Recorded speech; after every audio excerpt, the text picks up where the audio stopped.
அதுதானே பழகா அம்மா இப்பவும் சொல்லறேன் நான் உனக்கு குடுக்கறேன். குடுக்கறேன்னா யாரு எப்ப குடுக்கறது? பொண்ணுகிட்ட இப்போதைக்கு கொடுக்க முடியும் இல்ல அவ ஆத்தா இன்னைக்கு நான் குடுத்துட்டேன், அவன் நாளைக்கு உனக்கு கொடுப்பா. நீ வாங்கிட்டு போ பலகா, அவசரப்படாத. எத்தனை நாள்? 3ஆம் தேதியில இருந்தா? ஆமா பலகா, 3ஆம் தேதி வீடு. ரொம்ப நாள் ஆச்சு. விடு, நீ ஈஸியா சொல்ற. வீட்டுல உட்காந்து விடு, நான் போய் பேச்சு வைக்கணும் பணத்துக்கு. நீ ஏன் பதில் சொல்ற? அம்மா நான் சொல்றேன். சொல்ல பதில. என் பொண்ணுக்கு ஆத்தா நான் குடுத்துட்டேன். என் பொண்ணு கையெல்லாம் உன் கைக்கு வந்ததுக்கு அப்புறம் கொடுக்க வேண்டிய இடத்துல குடுத்துக்க பலகா. எப்போ வரும்? என் பொண்ணு கையில இருந்து பணம் எப்ப நீ வாங்குறியோ அப்ப உன் கைக்கு வந்து சேரும். இது பேர் பதிலா?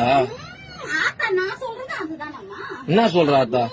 அம்மா இன்னைக்கு கொடுத்திருக்கேன், நாளைக்கு என் பொண்ணு கையால நீ வாங்கிட்டு போ பாலகான்னு சொல்றேன். நாளைக்கு? ஆமா பாலகா. எத்தனை நாளா பாலகா இது? எத்தனை நாளா? இன்னைக்கு தானே சொல்றேன். இத்தனை நாளா? இத்தனை நாள் எங்க போயிருந்த? இத்தனை நாளும் அந்த பதில் சொன்னேன். என்ன சொன்னா குடுக்கறேன்னு. என் பொண்ணுக்கு கொடுத்திருக்கேன், நாளைக்கு நீ வாங்கிட்டு போ பாலகா. உன் பொண்ணு கொடுத்தது இப்ப உன் பொண்ணு கட்ட சொல்லு முதல்ல. என் பொண்ணு கையில இன்னும் பணமா வந்து சேரல. அப்புறம் கொடுக்க வேண்டிய சீரை தான் கொடுத்திருக்க இன்னைக்கு. என் நகையா பவுனா கொடுத்துருக்கியா? நாளைக்கு உன் கையில பணமா வரும் பாலகா.